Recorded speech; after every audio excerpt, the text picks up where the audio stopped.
নমস্কাৰ বন্ধু বান্ধৱীসকল, আপোনালোকে জানে যে তুলসী দাসদেৱ আজিৰ পৰা প্ৰায় 500 বছৰ আগতে ভাৰতবৰ্ষৰ উত্তৰ প্ৰদেশত জন্মগ্ৰহণ কৰিছিল। তেওঁ ৰামচৰিতমানস লিখিছিল আৰু সেই তুলসী দাসে হনুমানৰ কৃপাত ৰাম দৰ্শন কৰিছিল। সেইবাবে হনুমানৰ সন্তুষ্টিৰ বাবে তুলসী দাসে হনুমান চালিচা লিখিছিল।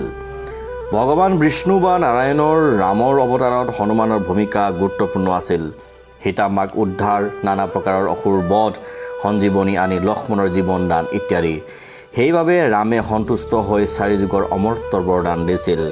লগতে এবাৰ শনিদেৱেও হনুমান ভক্তৰ ওপৰত যাতে কুপদৃষ্টি নিদিয়ে তাৰ বাবে তেওঁ প্ৰতিশ্ৰুতি দিছিল। সেই গতিকে আমি নিতৌ হনুমান চালিচা পাঠ কৰিব লাগে। আহক আমি হনুমান চালিচা পাঠ কৰিলে কি কি মহালাভ হয় এই ভিডিঅ'ৰ জৰিয়তে জানিবলৈ চেষ্টা কৰোঁ। ধন্যবাদ। প্ৰথমে নম্বৰ 1, আৰ্থিক উন্নতি। হনুমানক অষ্টসিদ্ধি আৰু নৱসিদ্ধিৰ দাতা বুলি কোৱা হয়। যিসকল লোকে নিতৌ হনুমান চালিচা শুনে বা পাঠ কৰে তেওঁৰ সকলো প্ৰকাৰৰ গ্ৰহৰ দুখ বিনাশ হয়, ফলত সকলো কৰ্ম সিদ্ধি, আৰ্থিক উন্নতি আৰু মনোকামনা পূৰণ হয়। 2 নম্বৰ, নতুন সুযোগ লাভ। হনুমান চালিচা নিতৌ পাঠ কৰিলে বা শুনিলে বিভিন্ন ক্ষেত্ৰত নতুন নতুন সুযোগ সুবিধা অহাত সহায় কৰে। নম্বৰ 3, ৰাহুৰ কুপদৃষ্টিৰ পৰা মুক্তি। মানুহৰ জীৱনত অনেক প্ৰকাৰৰ গ্ৰহৰ প্ৰভাৱ থাকে, ফলত মানুহে জীৱনত দুখ কষ্ট আৰু অভাৱ অনাটন কটাবলগীয়া হয়। গতিকে যিয়ে হনুমান চালিচা পাঠ কৰে বা শুনে তেওঁ গ্ৰহৰ দুখৰ পৰা বাচি থাকে। নম্বৰ 4, পৰিয়ালৰ মাজত সুসম্পৰ্ক।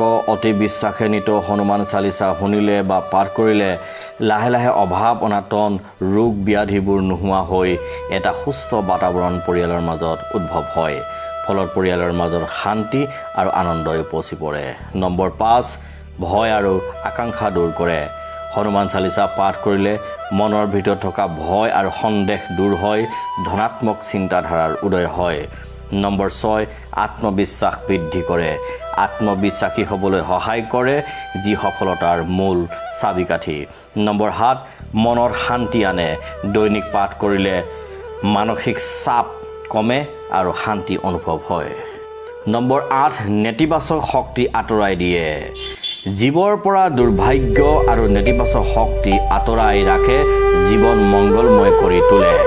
নম্বৰ 9, স্বাস্থ্যৰ উন্নতি ঘটে। শাৰীৰিক আৰু মানসিক স্বাস্থ্য ভালে ৰাখে, ৰোগ প্ৰতিৰোধ ক্ষমতা বৃদ্ধি কৰে। নম্বৰ 10, বাধা বিঘ্ন পৰা অপসাৰণ কৰে। কাম কাজত অহা বাধা বিঘ্ন সহজে পাৰ হ'ব পাৰে। নম্বৰ 11, কাৰ্মিক ফলত উন্নতি আনে। নিজৰ কৰ্মফল উন্নত কৰি আগবাঢ়ি যাবলৈ সহায় কৰে। নম্বৰ 12, শত্ৰুৰ পৰা সুৰক্ষা দিয়ে। হনুমান চালিচা নিতৌ পাঠ কৰিলে শত্ৰুৰ ভয়ৰ পৰা ৰক্ষা কৰে আৰু বিজয় প্ৰদান কৰে। নম্বৰ 13, ভ্ৰষ্ট পথৰ পৰা ৰক্ষা কৰে, অৰ্থাৎ বিপথে পৰিচালিত হ'লে পুনৰ তেওঁ সৎ পথলৈ আনি বিপদগামী পথৰ পৰা ৰক্ষা কৰি থাকে। নম্বৰ 14, পৰিয়ালৰ সুখ শান্তি আনে। পৰিয়ালিক সুখ আৰু সম্প্ৰীতি বজাই ৰাখে। যিজন ব্যক্তিয়ে নিতৌ হনুমান চালিচা শ্ৰৱণ কৰে বা পাঠ কৰে তেওঁ জীৱনলৈ সুখ শান্তি সম্প্ৰীতি বাঢ়ি আহে। নম্বৰ 15, আধ্যাত্মিক উন্নতি ঘটায়। অৰ্থাৎ যি হনুমান চালিচা পাঠ কৰে তেওঁ আধ্যাত্মিকভাৱে উন্নতি হয়, তেওঁৰ জীৱন আগবাঢ়ি যায়। নম্বৰ 17, শুদ্ধ চিন্তা আৰু আচৰণ আনে। শুদ্ধ চিন্তা আৰু আচৰণৰ বিকাশ ঘটে। নম্বৰ 18, সময়মতে কাম সিদ্ধি হয়।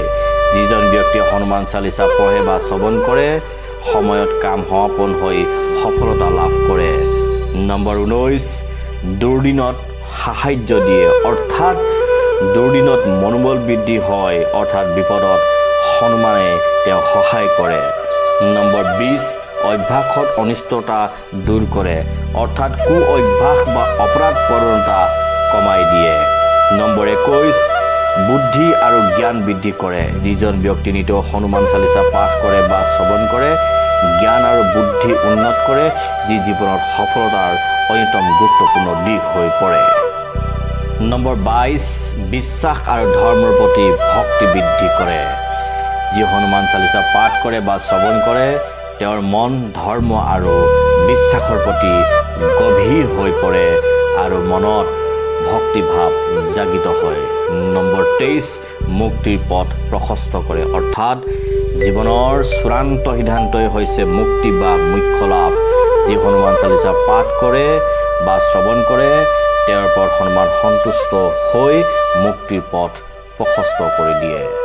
ধন্যবাদ বন্ধু বান্ধৱীসকল। এটা কথা সদায় মনত ৰাখিব, ভাৰতৰ হিন্দু শাস্ত্ৰত উল্লেখ কৰিছে যে বিশ্বাসে হৰি মিলয় তৰ্কে বহুত দূৰ। অৰ্থাৎ হনুমান চালিচা যদি আপুনি বিশ্বাসেৰে আৰু ভক্তিভাৱেৰে নিতৌ যদি পাঠ কৰে নিশ্চয় আপোনাৰ জীৱনলৈ মংগল